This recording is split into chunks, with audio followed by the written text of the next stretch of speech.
The rules of law are often created to suit the interests of those who have influence over them. Although the rare lawmaker might seek to harm their own interests for some sense of morality, most people couldn't have the moral scrupulousness to change something which harms their own position in the world for some greater good.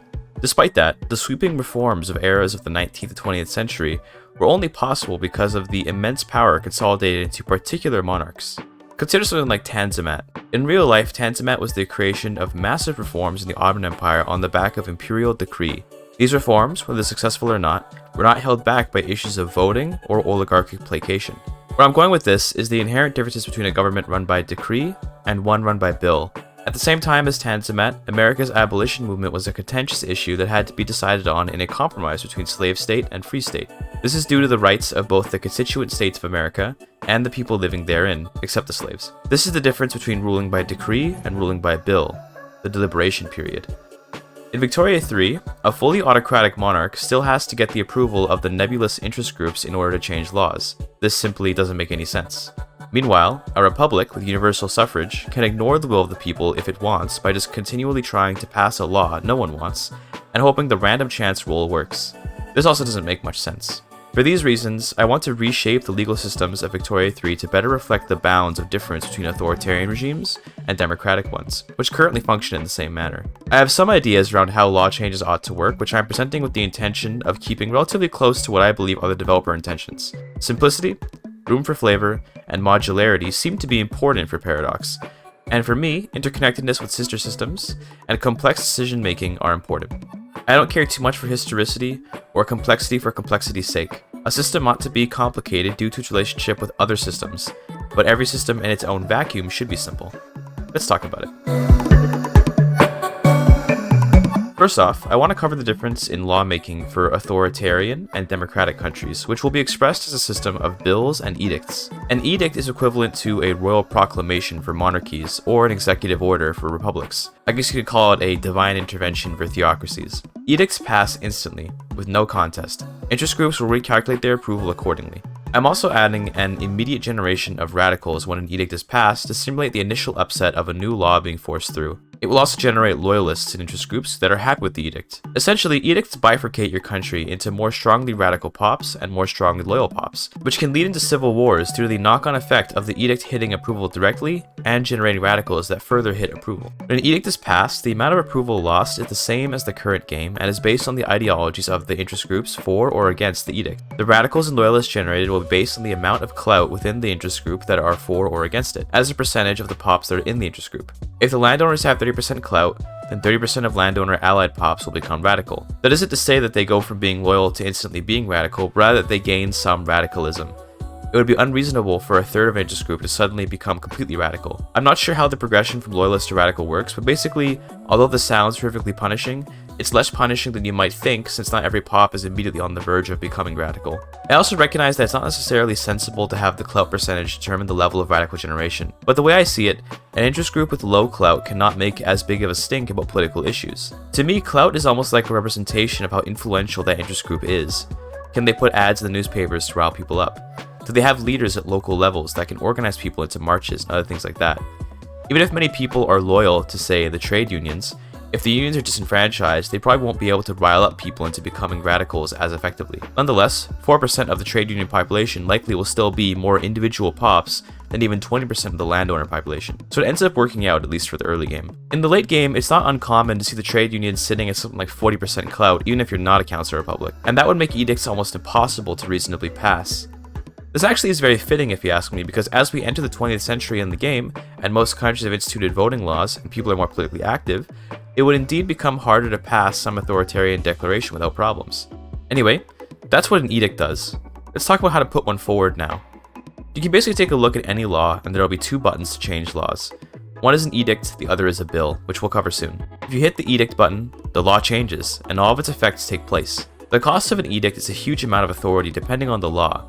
Something like a tax law or an immigration law won't take much, but a voting law or economic law would be very expensive. The minimum authority cost should be around 200, and maximum should be 600.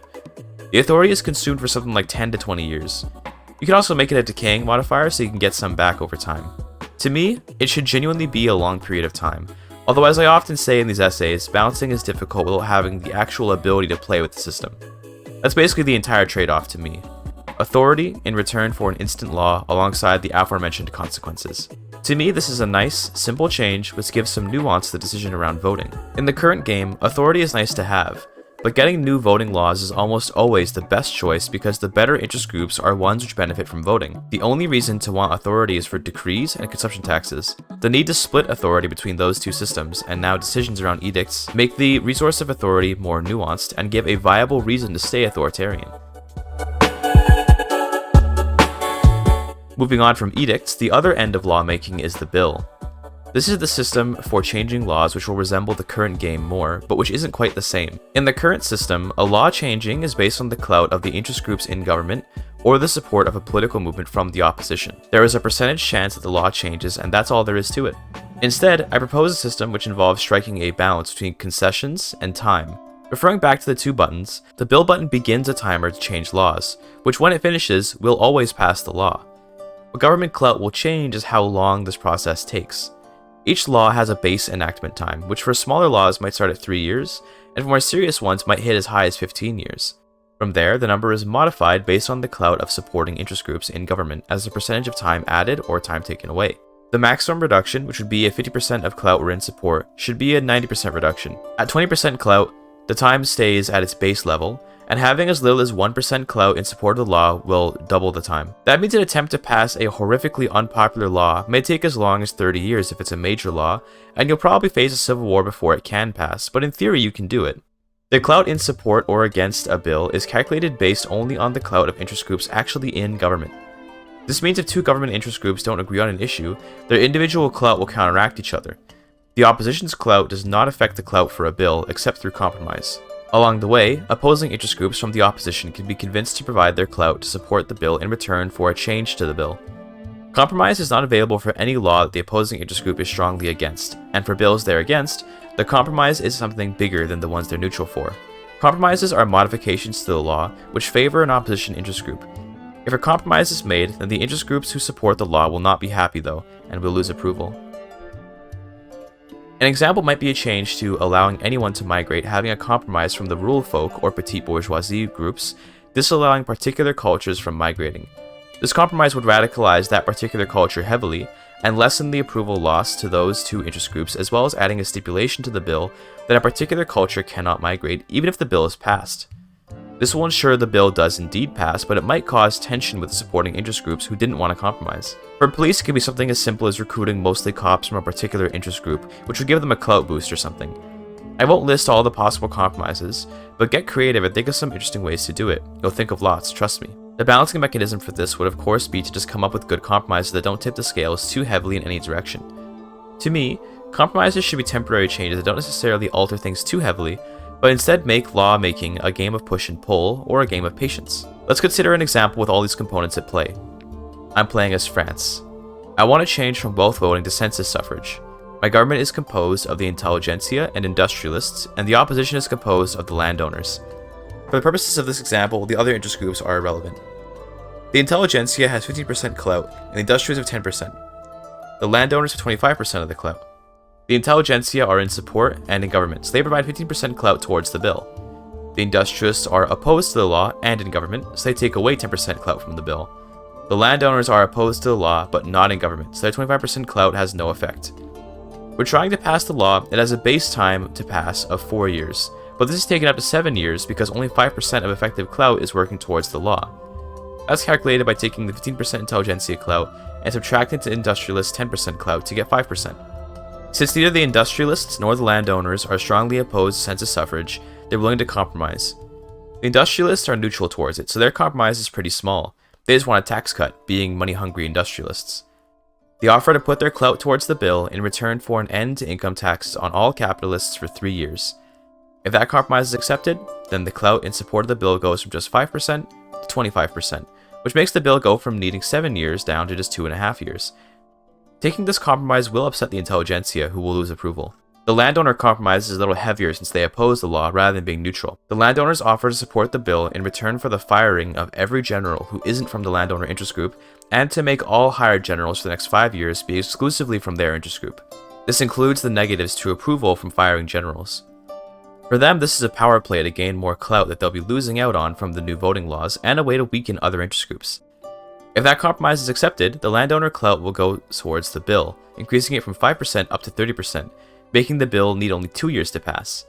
Similarly to the previous compromise, the intelligentsia will be upset over this. If both compromises are accepted, the clout in support of the bill will go up to 50%, and the law will be guaranteed to pass in just a couple months, as the time has been cut down to almost nothing.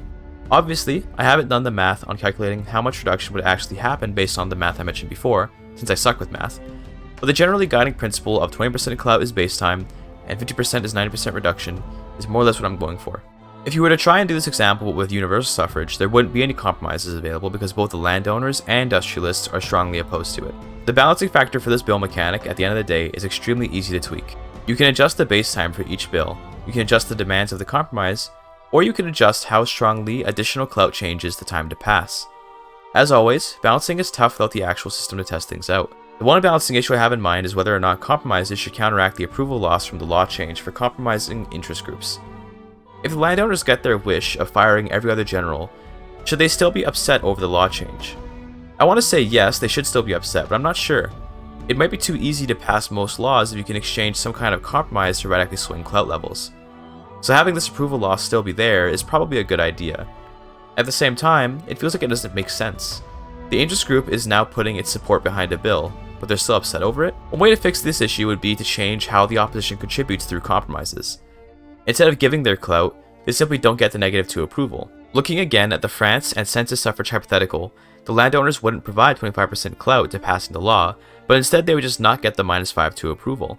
The industrialist compromise, though, because they are in government, would still provide their clout to the law change and avoid the approval hit. I like this alternative personally, and I might even advocate for it more than what I proposed above, but I go back and forth. The next issue with this system is how to handle which compromises appear. Should it be a list of all possible compromises which the player can pick from? Should one be randomly selected and presented to the player? Should a selection of 3 be shown, any of which the player can pick? I lean into the one random selection personally, and it should be based on the personality of the interest group leader, but I also hate randomness, which was the whole point of the system, so I'm not sure. It feels overly complicated to have a huge list of possible compromises to pick from, so I'm going to make a deal with the devil and put in some RNG to get rid of more egregious RNG. To me, the current percentage chance law passing system is a far worse form of RNG than the compromise system having random options. As always, please comment down what critiques or flaws you'd see in this system, or comment your thoughts in general because they help me to refine my thoughts on the issue. Alongside the solution above, I have one more alternative for bills, which is a little bit simpler. It forgoes the compromise system and instead allows you to spend bureaucracy to shift the possible outcomes in a positive direction. Consider that every random event from a law attempting to pass is basically a spot on a die. What you could do is spend bureaucracy for a period of time to remove a certain number of bad outcomes from the die. If I want to pass a law with a 5% chance, it's a 1 in 20 chance to pass. But it's a 10 in 20 chance to lose success chance and a 9 in 10 chance to gain success chance. I'm not sure if those are the actual outcome splits, but for argument's sake, let's say it's about even. How about I spend bureaucracy to change that 10 out of 20 chance to a 5 out of 20 chance? I can convert 5 sides of that 20-sided die into being positive outcomes that increase the success chance. The actual enactment chance remains the same, but this way you can in some way mitigate the RNG. This solution is extremely simple compared to the other bill solution, which might be a better choice. Simplicity often is king, but to me this wouldn't create as much complex decision making compared to a compromise system. That being said, it might be easier to balance since bureaucracy for many nations is a difficult resource to have a huge amount of, and it's often expensive to maintain large swaths of extra bureaucracy. I think this system's simplicity is to its detriment, as I strive to see systems that require decision making. There's not much decision making around the bureaucracy solution, nor does it interact with other systems in the game. Nonetheless, I'm presenting it as an alternative since the compromise system feels like it'll need a lot of fine tuning to make work. Quite frankly, I just want any solution to the current lawmaking RNG system. It sucks. Anyway, to cap things off, let's talk about the actual in-game use cases for edicts and bills, presuming the compromise bill system is in place. When deciding whether a law change should be made via edict or via bill, the things to consider are whether or not you need authority, and how popular a regime is. If you have a nice bank of loyalists you're willing to throw away, and you can handle some radicals, an edict can be a great way to change laws quickly.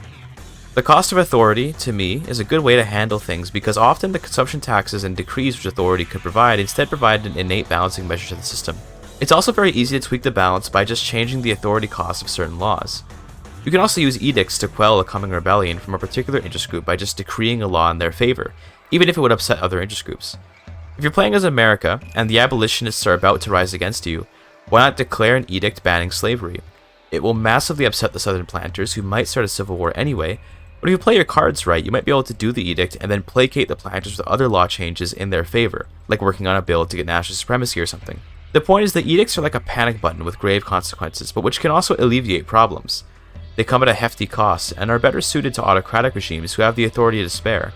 On the other hand, bills are the reasonable, controlled, and measured way to do a law change. They take a long time and might involve heavy concessions. They won't shake your country how edicts will, but they'll waste valuable time. Time in Victoria 3 is a surprisingly limited resource since the game is only 100 years long. So spending 6 years on tax reform might leave you behind a more edict-heavy country that passes the small laws quickly. To me, the contrasting resources of authority and time are an interesting decision to make. Slow reform without violence is easy but will leave you behind, meanwhile declaring edict upon edict might throw the country into a far worse situation and leave the treasury looking empty without consumption taxes. What do you think though? Is this balance reasonable? Does it provide strategic depth without getting too complicated? I'm really making it a mission of mine with these revisions to the game to make them simple enough for even a relatively casual audience to figure out. I'm obviously quite the Paradox veteran, so it can be hard for me to be self-aware sometimes. To me, this bill and edict system feels extremely simple to understand. But is it really? If some casuals in the audience could let me know, I'd appreciate it. With that, I conclude my ideas for the law change system. In its current form, law changes are a process of clicking a button and hoping. It often feels frustrating to watch a law continuously get beaten down by pure chance.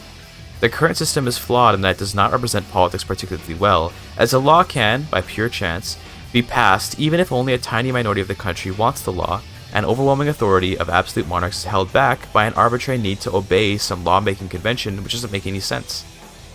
The current game has no reason to pursue anything but complete democratization, making an unbalanced system. By implementing systems that can at least to some extent incentivize staying autocratic, the decisions around liberalizing can be more interesting at least. Even if it ends up being the case that liberalization is still always the best choice, there's at least some kind of benefit to being autocratic outside of simple consumption taxes and decrees. By increasing the importance of authority, it also makes the role of the monarch or president's personality matter more. If a character who was highly popular comes into office, they'll have more authority available for edicts, which gives a cool gameplay mechanic analogous to things like the Emancipation Proclamation and other executive orders. Bills, on the other hand, create a system of political placation, which leads to more of a sense of give and take in government. In the current system, laws are either supported or not supported, but sometimes coalitions of convenience ought to come up, and if a particular interest group is only mildly opposed to something, they shouldn't ardently stand against it. They should just want something in return for this support. By doing it this way, the random nature of laws is changed into something with only minor random elements in the form of the compromise itself, but laws will not be nearly as frustrating. The decisions around which compromises to take and which ones to not take are an interesting way to create scenarios where the player has to figure out if a law is really worth it or not. If a compromise is too heavy or unavailable due to strong opposition, then an edict can be the way around, even if it creates immense numbers of radicals. With that, I close out the video and ask again that you comment concerns or ideas about the edicts, bills, and compromises system. For the next video, I'm going to cover changes for interest groups who at the current time are strangely monolithic amalgamations of ideas, which can, on a whim, go from one belief to another based on their leader's ideology. The unchanging nature of interest groups and their seemingly permanent solidarity is something which doesn't feel good to play and feels uninteresting. It lacks dynamism and needs a better system in its place, but one which doesn't entirely throw the game's current implementation out. As always, developer intentions must be kept in mind. That's all from me. Thank you for your time.